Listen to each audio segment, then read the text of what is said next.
Eventually. There we go. Yo, it's the Daily Huddle, yeah, you know the name. Three stooges in the booth, bringing ruckus, bringing fame. Every weekday at noon, you know we bring that fire. Rob, Bill, and Ken and the squad, that's our empire. Yo, Rob's the fact checker, keeping it real. Dropping knowledge on the daily, that's the deal. Bill's ready to roast, got the rival in his sight. When he steps to the mic, you know he's ready to ignite. Ken spitting facts, man, he's sharp as a knife. Throwing hard truth bombs, this is real podcast life. John Dorn in the mix, he's like, fuck the Lions. Bringing all the heat, likes to see the anger rising. Daily Huddle, we hustle, bring the vibe every time. Rants and facts, laughter, everything in its prime. Live every weekday, man, we're here to grind. Noon Central Standard, come and free your mind. Eric brings the rants, off the chain like a beast, letting loose his thoughts, they just never cease. In the studio we gather like a family affair. Podcast kings, yeah, we rise and declare. Roasting rival fools, we setting the tone. The Three Stooges take your fears and turn them to stone. Facts over fiction, we keep it 100. Tearing down the myths while the laughs keep coming. Daily Huddle, we hustle, bring the vibe every time. Rants and facts, laughter, everything in its prime. Live every weekday, man, we're here to grind. Noon Central Standard, come and free your This is a Huddle Sports Network broadcast. You can find us on Roku TV, Amazon Fire TV, Facebook, and of course YouTube. Get all your NFL news here first. Well, hello there, everybody, and welcome to the Daily Huddle. How are y'all doing today? But good. What's Doing going great on, on guys? this Thursday, you know? Why It's football. It's game day. What you mean? This is really a real good day. Let me ask you something, Easy. Do you really feel that comfortable about a win tonight? I mean, not like, oh, we're going to like blow them out or anything, but I think we get the job done. Okay. All right. You said yesterday you feel to what, 24, 27 or 20, No, 27, 34, 34, No, that's right, 27. 34, 27. That's right. You were 34, 27. You were the one that said 27, 24, right, Rob? Yeah, and I had also said that we were winning by about 3 points. Yeah. It's I got us winning by 10, 34-24. Okay. I said 27, 17. Yeah, I'd like to win by 2 possessions, but it's a short week, and Jaden Daniels is a motherfucker at quarterback. Yeah. So I'm not going to go out there and say, oh, yeah, we're going to run all over them, this, that, and the other. It's going to be a hard-fought game, and it'll be a well-deserved victory for whoever comes away with it. And this is going to actually give us a real test because I think our corners are going to actually have to play, more than just a half a second of football before they get blown up. Because I got to assume from what I've seen that Washington has a better offensive line than Detroit does right now. And you can't really take, I've thought about this game over the last 3 days, and I've thought about it. And at first I said, you guys are going to easily win.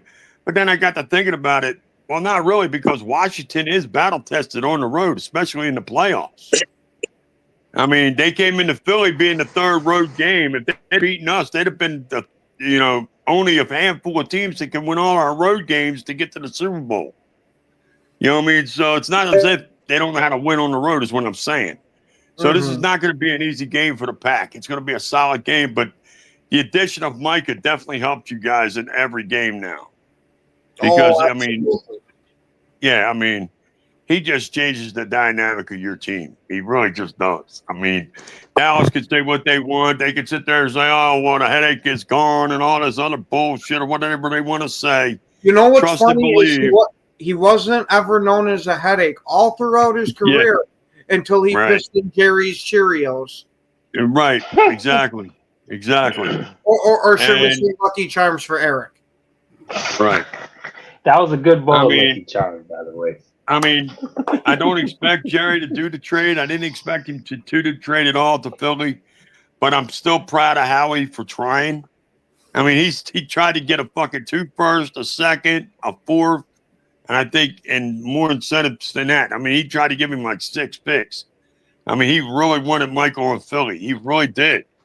So Philly really pushed the envelope for Jerry to run to you guys pretty much and say, what do you got? What do you got for me? Because the only other team really throwing an offer at me is Philly, and I don't want them motherfuckers to have anything to do with this fucking trade.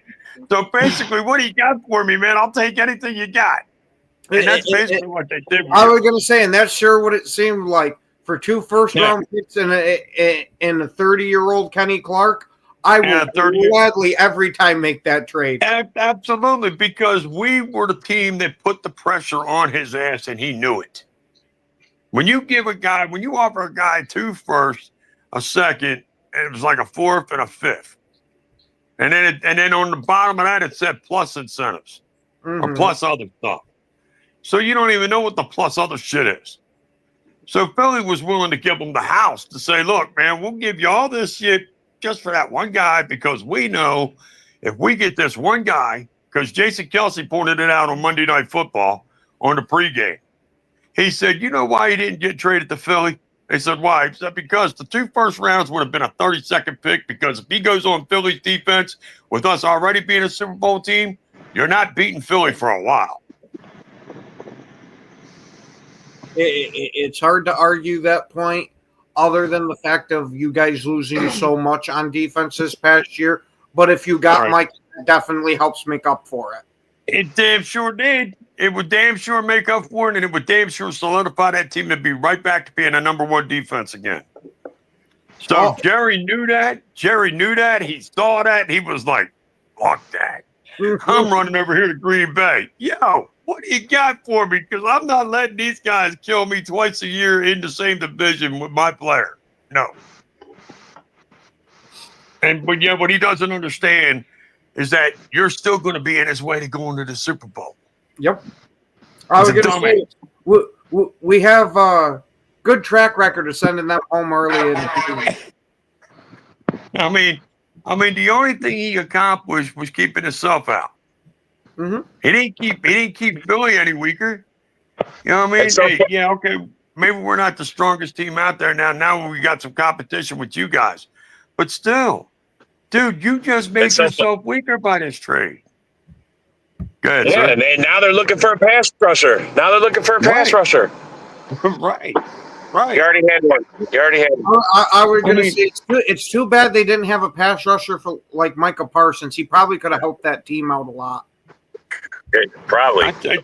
I told a Cowboys fan, I said, you really think you won this trade? I said, dude, you've got 2 first-round picks and a 30-year-old that's going to be retired in 3 years. You didn't win shit. Yeah.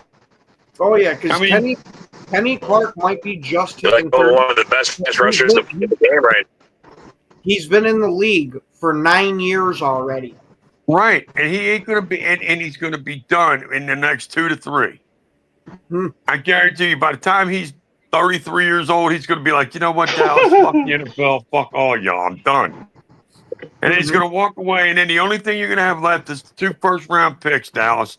And here's Green Bay sitting on a Micah Parsons sitting at still 29 years old. Hey, Rock, did you see that Dorn's got a comment for you? Oh, he always does. Did he really? No shit. Breaking news. Hurts hurt his vagina. Hey, asshole. Everybody can fucking read. I don't hear you shit. Yeah. Well, to be fair, we are in America and some of our public schooling systems aren't that great. Oh, shit. Oh, shit, that's funny. Like, man, look here. I was about to say, ain't nobody in here listening by Braille and shit. What the fuck? Listening by Braille. How do you, hey, Rock, how do you hear in Braille? I don't know, man, by your fingers. You know what I mean? By your fingers. I'm like, is that how he's doing it? Okay. Ada brings up a good point here. That he's heard some analysts say that the Packers versus Commanders matchup will determine who will be the biggest threat to the Eagles in the NFC. Well, that's a good point. I mean, it is, because the Niners are not that strong anymore. I mean, the only other team that I think that might be a threat to us is LA. The Rams. Yeah, I was going to say the Rams. Yeah. The Rams is the only other team that I see is giving us an issue. Oh, after that, ain't nobody. I don't think anybody else is strong enough, honestly. What about the Buccaneers? The Maybe Buccaneers? No. No. if they get healthy, there's a shot because the Buccaneers are a dangerous team. You got Baker Mayfield out there throwing to that receiver core. I'm not counting them out of shit. Well, you might, and they do have my fucking number over the years. So you're right. You got a good point there. Mm-hmm. So let me give a good shout out to Easy E. Fuck you. All right, keep on going now. Hey man, I'm just being honest. You can't never count out Baker. I know. That's Brock's friendly reminder of saying thanks for being so honest. But damn it, man, you didn't have to be that honest.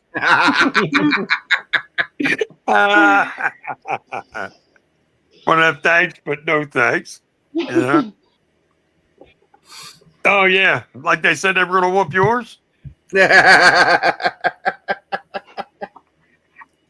No, don't you remember all the talk from the Lions? If they wouldn't have played the Commanders and they would have played the Eagles, they would have stomped the Eagles. Oh yeah, that's why we beat the shit out of the Commanders, and they couldn't even beat them in their house. Let's shut the fuck up while we're ahead. Yeah, there you go, fucking Dan. That might be the comment of the day right there. Bears can beat the. Oh, never mind. Yeah, maybe in the Fog Bowl. Well, come But on. we ain't in no more fog. Yeah, but you did need a double doink to beat them in the playoffs. You damn right we did. What the fuck, man? Woo, do I remember that fucking day? Me and my best friend sitting on my fucking couch, man, and I'm like chilling, and I'm like, man, this sucks, man. We're getting ready to lose to the fucking Bears. This fucking sucks. And he's, we're talking about what the fuck we're going to do in order to draft, where we're going to get positioned and all this other shit. And then he double doinks that shit. I'm like, get the fuck out. I couldn't believe what I saw, dude. I mean, even though we got our asses kicked the very next week, I was still shocked that we got through the double doink game. I really was. Was that the year you guys won the Super Bowl? No, because like I just told you, we lost the very next week. Oh, okay. We got our Wasn't it asses to the kicked the very Saints, next right? week. Excuse me? Yes. Wasn't it to the Saints? I believe it was the Saints, but I'd have to go back and double check, honestly. But no, it was the year after the Super Bowl. I mean, it was the year after the Super Bowl, 2018. Okay. 2018-19, because the double doink officially happened in 19, but it was still a part of the 2018 season. I celebrated when he missed that kick. I laughed about it. I think anybody in the NFL celebrated that kick except for Cowboys fans and Bears fans. Because Cowboys fans wasn't happy about that shit. Bears fans weren't happy about that shit. So who else wouldn't be happy about that mess? To answer A-Dub's question, man, it's fun seeing the Bears in the basement just because the rivalry's been going on for so long. But damn, these Lions fans talked a lot of shit, so screw it. Give me them for the basement this year. Mm-hmm. Yeah. Hey, let me tell you something. I second that motion because then I'll win $50 out of Steve. Thank you very much. Because that'll mean they didn't win 10 games. Thank you so much. I appreciate that. Yeah, I'll take that. That means the Lions won maybe at the most 6 games. 6 and 11. That's all right. That'll work. But man, do you think Eric's Giants can win more than 6 games? I hope so. Not with Russell Wilson, they ain't. Wow. DJ, you better start standing outside of fucking MetLife Stadium with a fucking stick and a fucking petition. Bring Dart in. I need my money.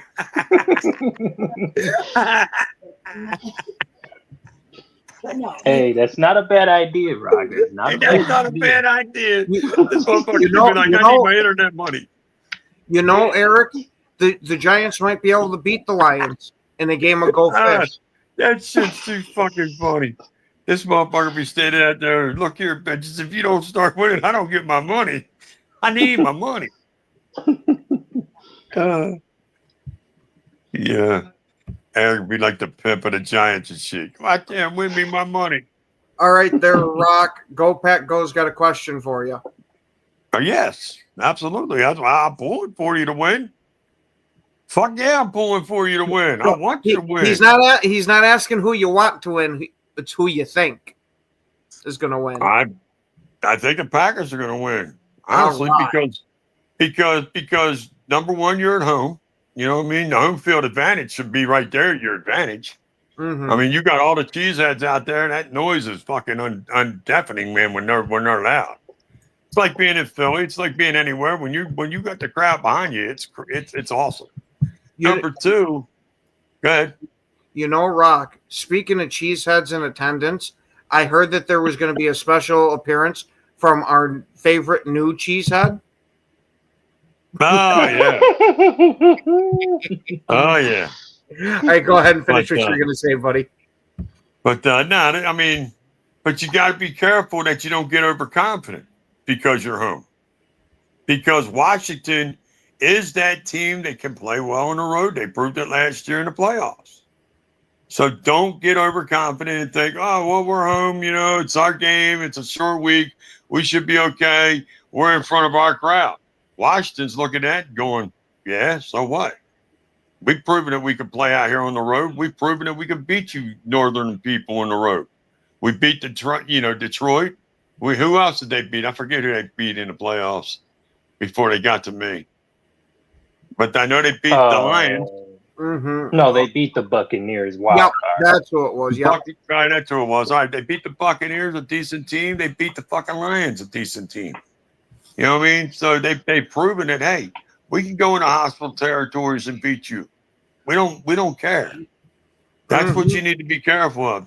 That they don't care where they're playing. They just know that they got a good football team and they can play. And if you let them play their game, they can beat you. Mm-hmm. But as long as I think Micah's going to play much more tonight too. I think he's getting his feet wet. You know, in the last game, got himself a sack. I thought he would get two. You know what I mean? But they didn't play him enough to get him his second one. You know what I mean? I think he only had 19 snaps the whole fucking day. I mean, but them 19 snaps were I think it was 29 snaps that he had. Was it 29? I heard somewhere wrong. It was 19. But even though 29 snaps. Yeah, he only played 45% of the snaps defensively. I was about to say he only played half the game. Yep. You know what I mean? 29 snaps is usually half the football game. Mm-hmm. And Scott, if you don't have Amazon Prime, if you go to Bill the Packer Fan and hit subscribe, Bill will be streaming every Packers game this year like he does almost every year. And Go Pack Go, as much as I would love for a Lions player to get suspended, I think at most that should be a fine. It's not like he hit the guy with the helmet or something like that. He was just being an asshole. And to me, if it's just being an asshole, that sounds more like a fine. Yeah. Yeah. And he wasn't trying to be malicious. He was just being a fucking opponent and being like, dude, fucking dickhead. You know what I mean? I'm tired of being manhandled by you on this fucking particular play.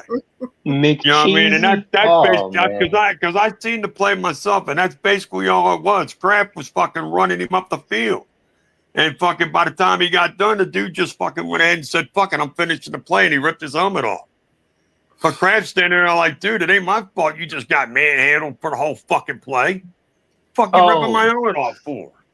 You talk about the baby Brian Branch, yeah. I'm talking about the play where Kraft literally took Branch and ran him up the field, and fucking so in retaliation of getting mad, he ripped his helmet off. And Kraft standing there like, dude, it ain't my fault you can't fucking handle me.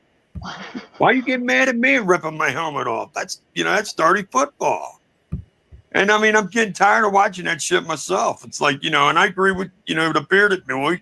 You gotta find them. You can't suspend them, but you gotta find them. The bearded one. I shouldn't say boy, but the bearded one.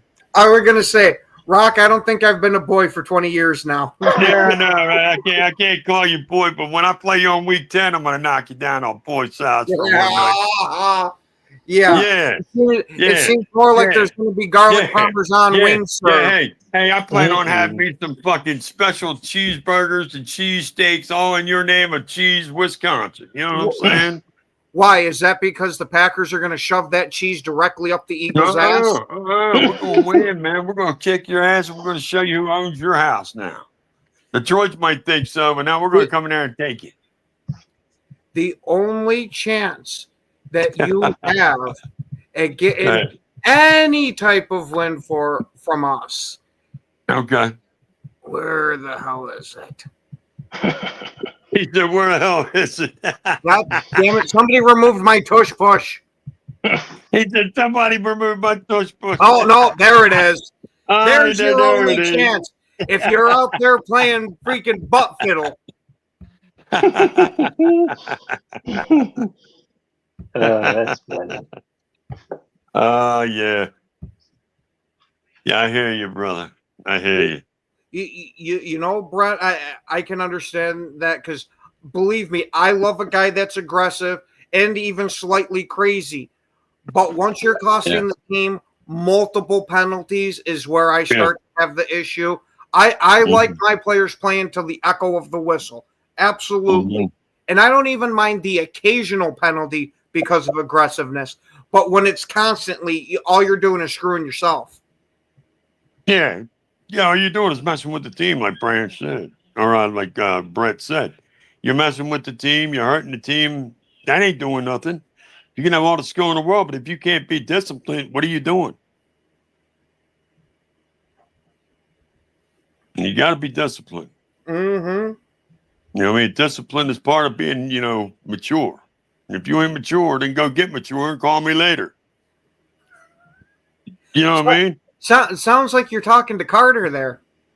I don't give a fuck who I'm talking to. If you can't be fucking mature enough on my fucking team, then you got to go.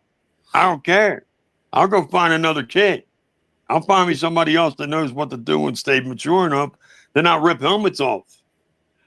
You know what I mean? No man is bigger than the brand. Absolutely.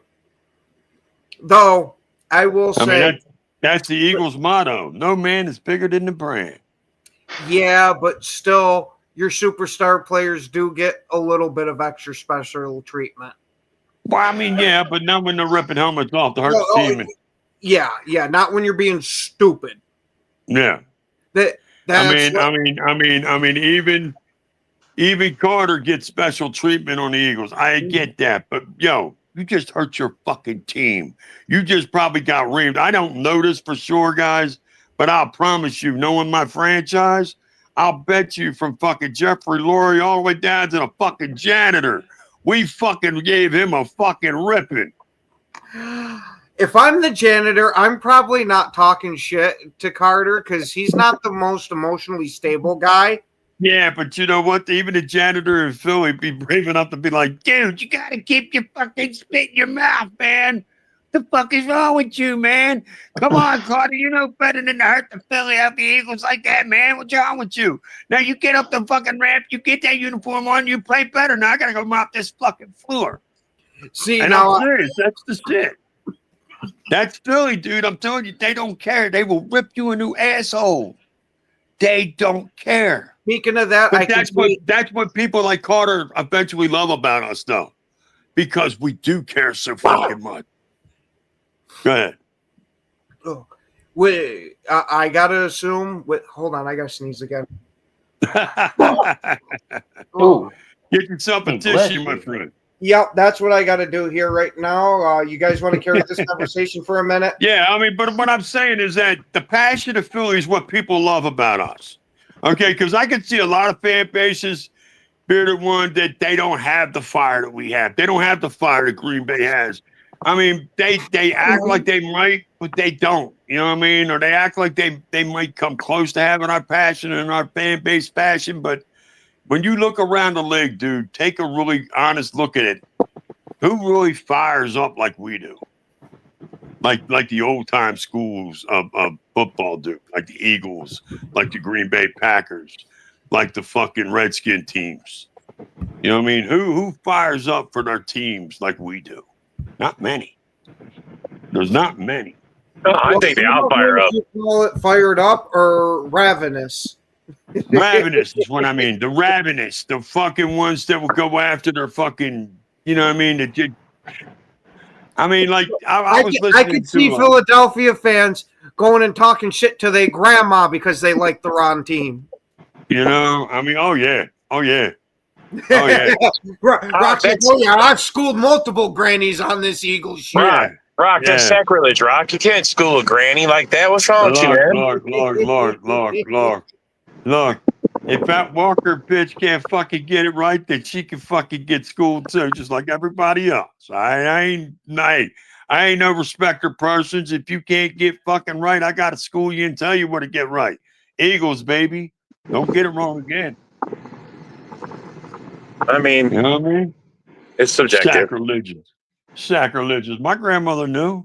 Hey, man, you can't You know what I be Rock. You yell at my Nona like that, me and you're gonna fight, bro. What? I'm What? just saying, bro. I'm just saying, you yell at my Nona like that, we're gonna fight. Yeah, oh yeah?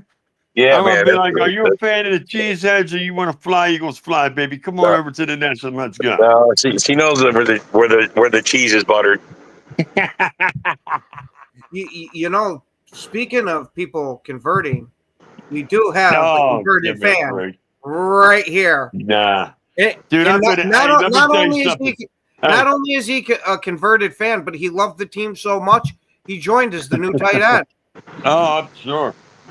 Yeah. You got it's such a good smile on there wearing that hat too.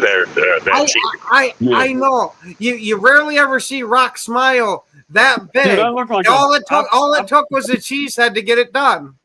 Yeah. Yeah, and that a lot of marijuana, it looks like.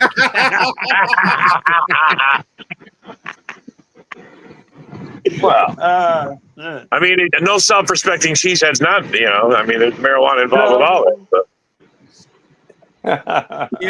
Yeah, that's something that really rubbed me the wrong way about the Lions organization, Brent, is that for years they sucked and had to have their ticket prices so low just for anybody to go. And when they finally get good, they sit there and gouge their fans. Like, what the hell is up with that type of shit? You're abusing the loyal people that stuck with you through all those years of horrendous football play, and you reward them by sticking it up their ass. Right. I mean, and they wonder why their fan base or their franchise can't get past the fucking NFC Championship game to get to a Super Bowl. I mean, when you can't build a team under trust, then how you going to build them? I agree. I mean, have you seen anybody that can trust any GM to run that team? I mean, I thought when Chris Spielman took over, I thought it would change, but it's changed a little bit, but not much. I mean, that team must be really that shitty for Spielman not to be able to change it over. I mean, it's really bad because Spielman was a smart guy, good football player. You know, I mean, I'm not saying he's still not going to be able to do something, but they should be doing something by now. I mean, they should have at least a playoff win under them. They don't have that at all. Oh, I mean,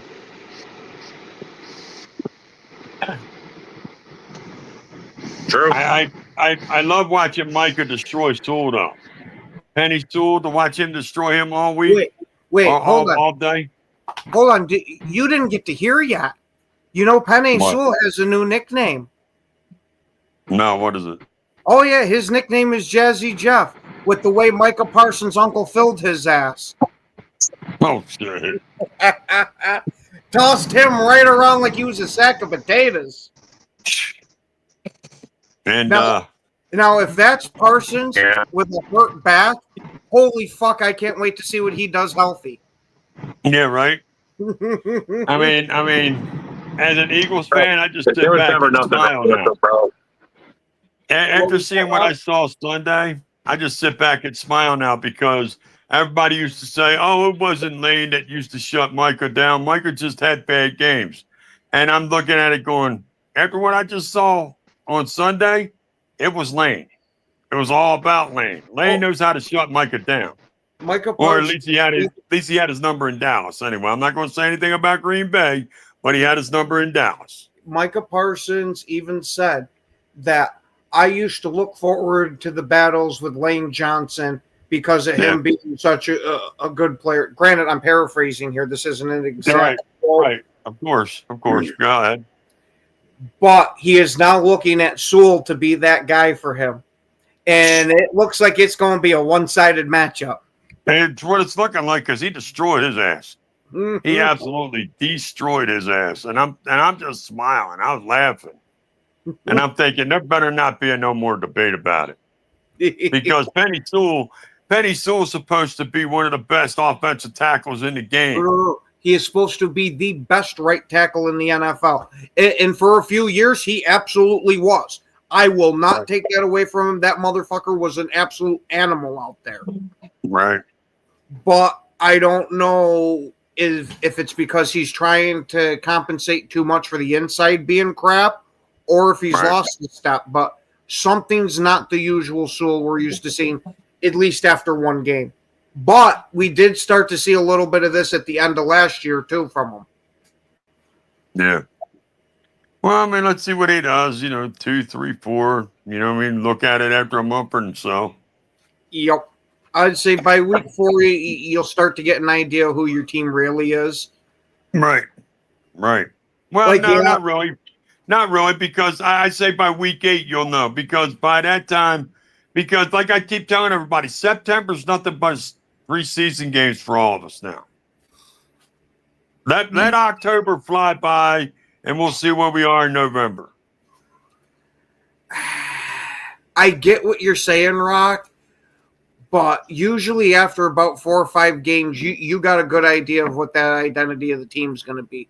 Granted, there are some teams that take a while to catch fire, but for the majority of it, you have. I was getting ready to say, we took a minute last year to catch fire. Mm-hmm. Oh, yeah. All right. We were 2-2 after the month of September, Ken. Would you have thought that we were going to be a fucking Super Bowl team after that? Absolutely not, because I was talking about how Sirianni might be fired at the end of the year. Right. You guys turned it around. Right. And then I was like, if Sirianni don't find a way. Can you imagine the emotional roller coaster that Sirianni had to be on to go from, hey, I might be getting fired this year, to holy fuck, everybody loves me because I just won a Super Bowl.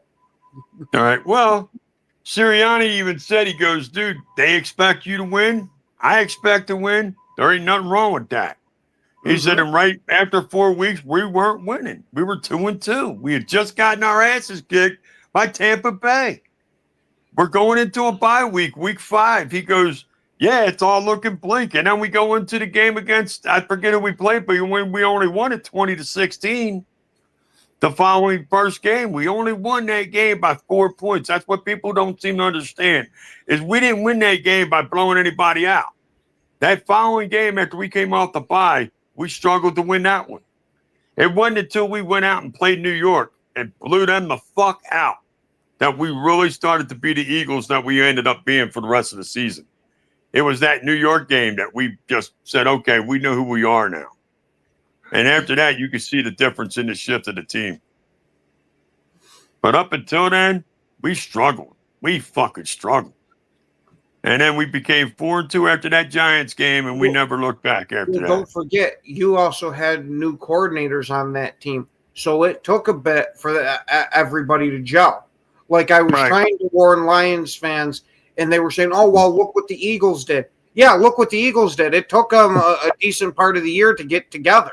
Granted, at the end, they looked awesome. I ain't taking that away from you. Right. But I mean, you need to tell that dude, it's like, look, I got an Eagles fan I'm best friends with on my fucking podcast. He'll even tell you it took us 2 months to get there. Mm-hmm. It took my team 2 fucking months to finally get to where we needed to roll on top of our cylinders. Because again, after our first month, we were 2-2. We had just gotten our ass kicked by Tampa Bay. You know what I mean? So it took really the month of October for us to get all our shit together.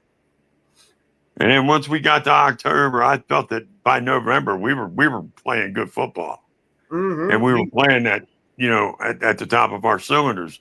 Then we go into Washington, and they basically kicked out our fucking best fucking safety, kicked out our quarterback, or actually got him hurt, knocked him out, and they still only beat us by 3.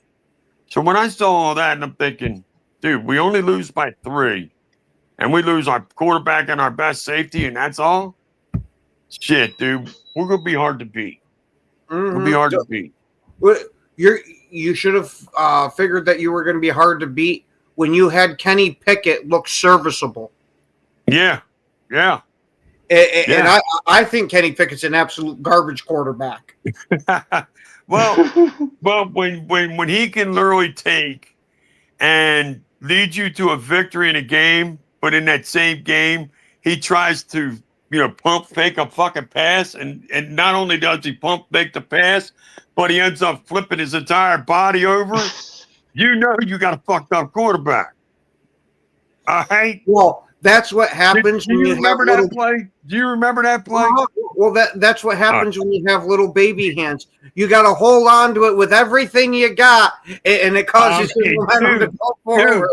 Dude, I looked at my best friend. I said, "Did you see this shit show fucking bullshit? Did you just see that shit? This motherfucker's literally thinking he's out there playing the iWorld sports and shit on the football field. Fuck this shit, dude. You ain't playing gymnastics out there. Fuck is this flipping around shit? What the fuck, man?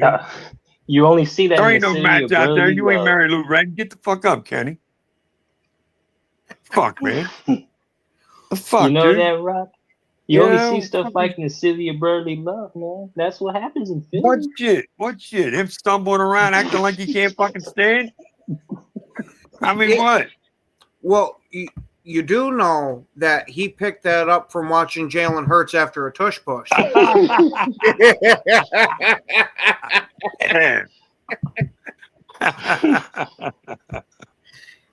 He's like, well, this is what they expect from their quarterback is to stumble all around. But what he forgot is that Saquon's arm was shoved all the way up Hurts' ass. I don't even remember. I think we had to run it once, didn't we? Once or twice we had to run it in that Cowboys game. Mm-hmm. And as soon as they ran up to do it, I was like, oh, here we go. Here comes the group's favorite play. now, looked at me and goes, Rob, when they do the tush push, do you get angry that they don't angle the camera directly behind so you can get a nice view of it? Shut the fuck up, man. Ain't nobody worried about the camera angle, you little sick fuck. Because I know you don't. Hey, kids, you gotta remember, dude, you're watching that shit too. Yeah, I know you don't want to. You don't want to see that shit no more than I do. So be careful what you wish for. There's a huge difference there, Rock. When that play comes out, I'm gonna look away. But when it comes on for you, you're gonna be staring at them butt titties. Yeah, butt titties. Man. Oh, that's funny.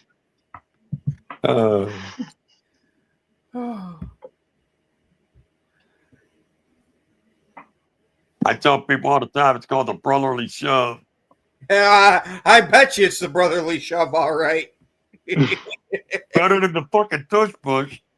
Hey, either way, it sounds like Caleb Williams is a master at it. Oh, I don't know what Caleb Williams is a master at, and I don't want to find out. Oh, that guy. I'm going to tell you something. That guy scares the heterosexual. I'm going to be honest with you. He scares us. He scares the shit out of us. Yeah. So what you're saying, Rock, is you'd like to go into the Bears locker room and be the towel boy? Like I'd say, I'm going to put fucking a board up on their fucking door and keep it shut, please. Keep that motherfucker in there. Don't unleash him on the fucking world because he might be running out there with a fucking dress and high heels and a fucking painted nails, fucking purse, and calling himself Katrina Williams. You know what I mean? We never know. Hey, Yinzer's got a beautiful comment there for you, Rock. I don't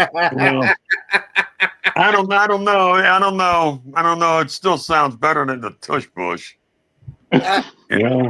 I don't know. The brotherly shove in the city of brotherly love don't sound that great either. No, not really. But I mean, I heard somebody say it. I said, yeah, it still sounds better than fucking the tush push. You know? Yeah, honestly, it's like Mulata said. He goes, 50% of him wanted it banned and 50% of him's okay with it. And I'm pretty much the same way. Mm-hmm. You know what I mean? 50% of me was okay with it. And 50% of me said, fuck it. We don't really need it anyway. Yeah, my whole issue with it isn't really about the play itself. It's just that the defense isn't allowed to do the same thing. Right. Either make it to where the offense and defense can both do it, or where they both. I mean, That's the only thing I want is just across the board. Right. Right. I agree with that. I mean, even though I'm the one getting the benefit, I still agree with that. Mm-hmm. You know what I mean? Because I'm the first one. Honestly, my thought of it is goes along with a lot of Eagles fans. If you don't like it, stop it. But you got to allow them the proper way to stop it. Right. Right. Well, like I was getting ready to say, I'm the first one to be screaming, hey, anything about fairness. Mm-hmm. You know what I mean? If it's not fair, then make it fucking fair. Yep. But if you can't make it fair, then stop the play. You know what I mean? And I mean, I'm not saying stop the play as in you got to stop it. I mean, stop the play altogether and ban it. Yeah. You know what I mean? Because the bottom line is, if you're right in that aspect, if you ain't going to make it fair, then don't make the play at all. You know what I mean? But as long as you can make the defense have their own style trying to stop it, then hey, I'm all for whatever you got to do. Mm-hmm. You know what I mean? Let's just do what we got to do. Play this game like a rugby match, and let's move on. You know what I mean? Fuck it. Hey, I'm all for it. You want to send two behemoths running at each other to collide? Give me it. I like the old NFL kickoff when you had the wedge. Now, granted, I understand why they got rid of it because of all the injuries you got from it, but there was nothing like watching somebody just get completely obliterated on a kick return. Yep. I mean, dude, watching him get folded up like a fucking chair was fucking classic. I mean, that shit was just. I mean, people today just don't understand what it was like to grow up watching 70s and 80s and 90s football. Mm-hmm. It was poetry in injury motion. It's a good way to put it, Rocco. Yeah, I mean, it seriously was, because if you go back easy and look back at them 70s and 80s and 90s fucking films, you'll go, the fuck? Oh, what shit. All you got to do is, Eric, just go back to the 90s and watch Brett Favre play quarterback. There's a reason why this poor guy's got Parkinson's now. Hey, I do watch the film from the 90s, though. I kind of, I find it intriguing. I'm not even saying go to the 90s. The 90s, in my opinion, are still too soft compared to the 70s and 80s before they really started to care. The 70s and 80s, when they didn't give two shits about you, go back and watch that shit. I was going to say, wait, you mean when they allowed the corners to mug the receivers all the way down the field? All the way down the field until they made it a fucking NFL rule in 1978. You had to give them you were allowed 5 yards, and after that, you got to let them go. Mm-hmm. But before that, it was Mel Blount of the Steelers that used to fucking mug the shit out of people. Uh-huh. They made a rule, and even fucking some dude on Cincinnati, I forget his name, he even said, he goes, you're a bad motherfucker when they got to change a fucking rule for you. Yep. They got to make a rule because of you. Because that motherfucker grab a hold of your receiver and say, me and you are going to be best friends for this whole play. And that's the way it was. I mean, if you watch Mel Blount in 74, 75, 76, 77, they just couldn't get away from him. So they finally said, that's enough. That's enough. We got to make this motherfucker let him go. I mean, because before that, the rule was you don't have to let him go. You could just hold on to him, basically, not like hold him, but just kind of go stride for stride and just kind of put a finger on his jersey and just keep up with him.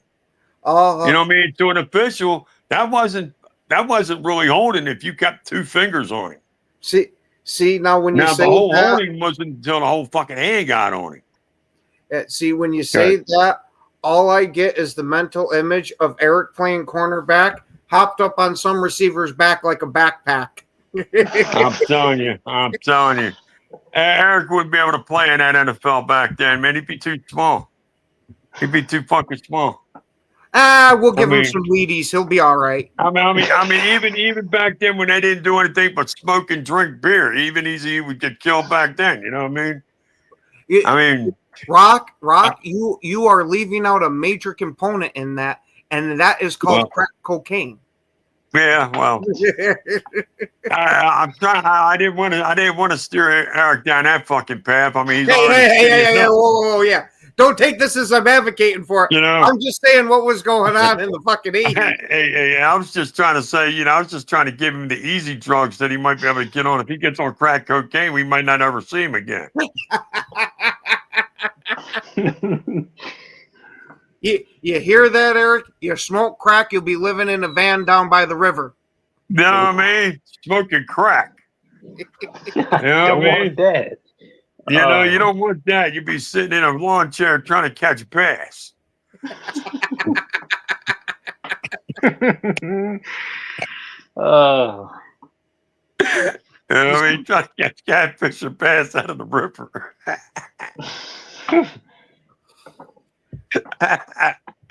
Be like, well, this has been my dinner for the last 14 days because I live in a van down by the river. Hey, I'll tell you one thing though. I would love to learn from the great LT though, the original LT. Oh, hey, no doubt. Hey, the original LT's workout plan was nothing but crack. Period. let me tell you something. There's only 3 uniforms that I want that's not Philadelphia, and I call them my 3 enemy players. My football players, LT, no question about it. There ain't nobody in the world that killed the Eagles more than LT. I swear to you, from 81 to 93, that man was an absolute Eagles killer. He hated this green and white fucking team. I don't know why he hated it so much. He just hated it. I mean, he just killed Brian Jaworski. I'm surprised that they ain't pen pals because they're right on each other's back. You know what I mean? Jaworski had a 7 in the front and had a 56 on his back. You know what I'm saying? All right. Oh my God, Rock! I swear to God, that was awesome. I'm using that now. You know what I mean? I'm telling you that's what it felt like. I mean, that was Roger Jaworski. Where's LT? He's still sitting on your back, you fucking jack off. You know what I mean? Number 2 enemy player of all time, Larry Bird. Larry fucking Bird. I mean, that man for the Boston Celtics. I mean, if it wasn't for him and the fucking Celtics, the Sixers would have been in final after final after final against the Lakers. But who the fuck kept getting in our way? The fucking Bird and the fucking Celtics. Fuck them. Okay? So, my 3rd enemy player, because he had a batting average of .331, he had 49 home runs and 131 RBIs as a lifetime batting average and career against my Phillies, and that's Chipper Jones. He I'll killed not us. even act like I have any idea who that is. That's Atlanta Braves 3rd baseman. Okay. Because I don't follow baseball for shit. I understand, but he had a .331 batting average. Hey, That's you got fucking Yinzer on board with you. If the Celtics and he, I mean, hey, Dizzle, I'm with you all the way, man. Fuck the Celtics. I hate them motherfuckers. But and Chipper Jones, like I said, he did that all in one career against one team. 49 homers in one team. I mean, come on. He killed us. You know, my most hated player, and it's not because the guy was dirty in any way. It's just because he was so fucking good. It was a pain in the ass to have to go against him. Was Brian fucking Urlacher. I was so tired of watching that sumbitch pick off Brett Favre passes. Yeah. Urlacher was a menace. Yeah, that's a good one. I got to give it to you. Urlacher was a menace. Oh, absolutely. What about Peanut Tillman? He was annoying to have to go up against because he would create all the turnovers there. But I liked the guy as a person, so I didn't have the same animosity towards Urlacher. Urlacher, Right. I just knew him as on the field, so I didn't find out who he was as a person until after my mind was already set on him. Right. Right. Because I would think the Urlacher's a good dude too, but fuck him Can I anyway. ask you? Can I ask you as a Packer fan?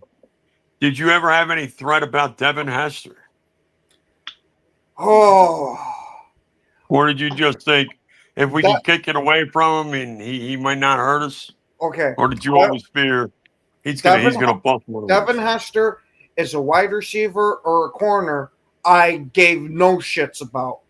As a returner, I was absolutely terrified anytime he was in that backfield and praying that that ball went out of bounds.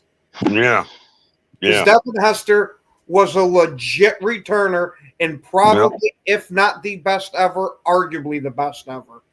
Right. Right. Because I mean, there was something about him seeing that field the way he saw it that way that nobody else could see it that way. And I mean, he what do you have, 13 or 14 returns? I mean, the man had a phenomenal career of returning kicks all the time. Mm-hmm. I mean, he's the only one. No, actually, he's the second one to return a kick in the Super Bowl. He started out as, I mean, when Indianapolis and Chicago started that Super Bowl, when he started out that kick, I said, "Oh shit, this might go Chicago's fucking way today." I mean, damn, Chicago's fucking always hoping. find a fair way to lose. Yep. I mean, Yep. I think the thing that hurt them more than anything though was the weather changing. I That rain coming. I honestly think it was that onside kick that demoralized them. Okay. When you opened up when they opened the Saints there, when they opened up that half with that onside kick, I think it just kind of shell shocked them a bit. And Wasn't it Indianapolis that beat the Bears? Oh, yeah, no.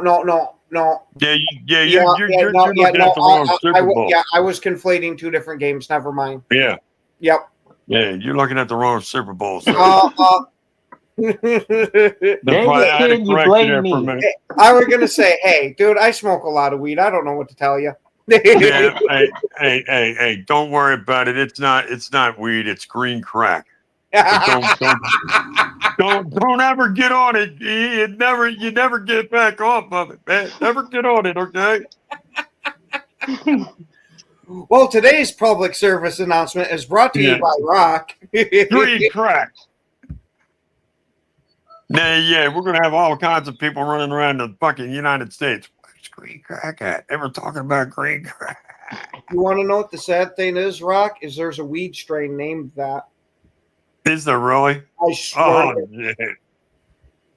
Oh, yeah. There's gonna be a lot of potheads around the country going, man. Look, let me get that green crack. Give me, and then everybody's gonna be like, "What's the fucking deal with the green crack, man? Why's everybody want this shit?" Oh, damn. Everybody's gonna think we got transported to the '80s again. Yeah, I know, right? Rock's like, shit, that was my heyday. Yeah. Shit, I ain't gonna lie to you. I love the 80s, man. That was my decade, dude. I mean, I ain't gonna lie. That was my teenage years, man. The 80s, that was my teenage years. I ain't gonna lie, man. I had fun in my 80s. I have no doubt about that one, Rock. Hey, I was a teenager. Leave me alone. Yeah, but I bet you some of those things you did as a teenager stuck around with you till now. Well, I got a couple. I got one person. I got one person who I talked to, and she'll tell you, man, that I'm still the same person I always have been. You know what I mean? I'm still, still funny. Me and her were talking the other day. She goes, "You're the most truthful person I've ever met in my life. And I've known you 40 years. There ain't nobody like you. You will lay the truth out there like no other. And I love you for that." And I told her, I said, "I appreciate that." You know what I mean? You Yeah, know, you know. Yinzer, I feel cheated too. I I could have went for the pure Colombian experience of the '80s. Why? What is up there, Colin? Oh, What Colin. is going on, gentlemen? How are we doing? Oh, not too Doing- bad. Did you notice that once we start talking about the fun substances of the '80s, Colin pops in? Yeah. Well, I'm in the Lot- city. There probably a lot of it What'd you say? happens. A If lot. you want to take Lot of take a good look here. uh, how are we doing today? What do we got going on? Oh, What are we Not now, talking much. about? now we're going to say we're talking about the Packers and Redskins game and then going off in tangents like you know how we do. Yep. All over the place. But what are your thoughts here for this Commanders and Packers game tonight, Colin? If I would say that the Packers need to be wary and leery of what the Redskins slash Commanders slash whatever you want to call them are. It's a lot more of a mobile attack than probably what they saw with the statue. The irony of me being at the Statue of Liberty is the statuesque figure of Jared Goff being in the pocket for the Detroit Lions. So I think it's funny that I'm actually here and think about Jared Goff moving around. I His think lack of- I think the Statue of Liberty has a little bit more mobility than Goff. I don't know. I'm seeing the ass end of the Statue of Liberty right now, and I'm not quite sure if that's the case. But either way, I don't know. I don't know if those mutters are going to make it quite on the And I'm going to Lambeau. tell you right now, our ass has been standing there for like 300 years, and it still probably looks better than Jared Goff's. All right, so let's be honest there. That's a good Right. point, but you really can't see much of one. But you probably got a good point. So.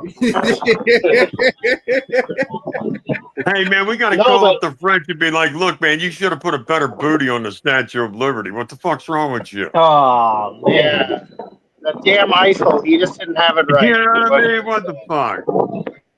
What, you don't think our Gotta get it statue right. might not want to twerk? What the fuck is wrong with you? Yeah. What's up? Break it up a little bit. Some funny shit. Yeah.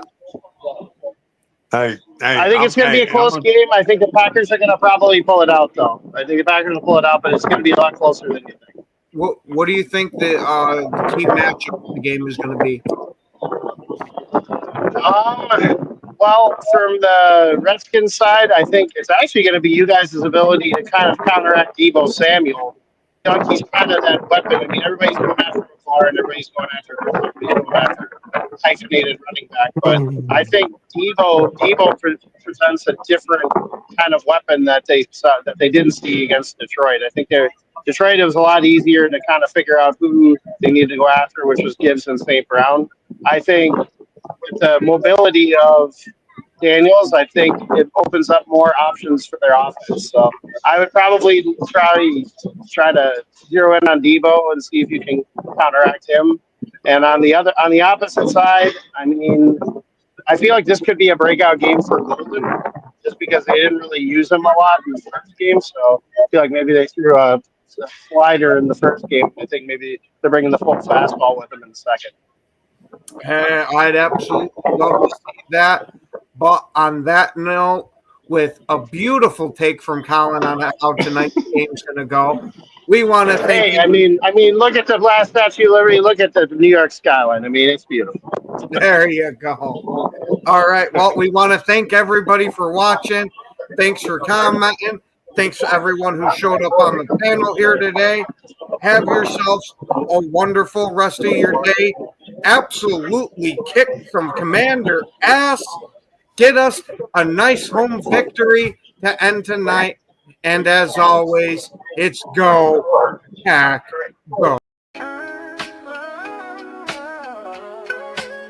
Yeah, yo, it's game time, ain't no messing around. Huddle Sports Network, the best in town. From NFL rumors to the latest trends, we got all your sports, just tune in, my friends. Catch us on Roku, Fire Stick, take your pick. Facebook, YouTube, where the action's slick.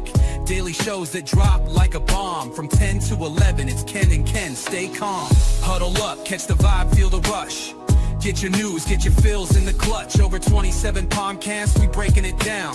Join the team, Huddle Sports, wear the crown. Live every weekday, it's how we roll. Lions Talk with Jeremy B, we taking a stroll. From 11 to 12, don't miss a beat. We break down the game, make the info sweet. The Daily Huddle Podcast, noon to 1.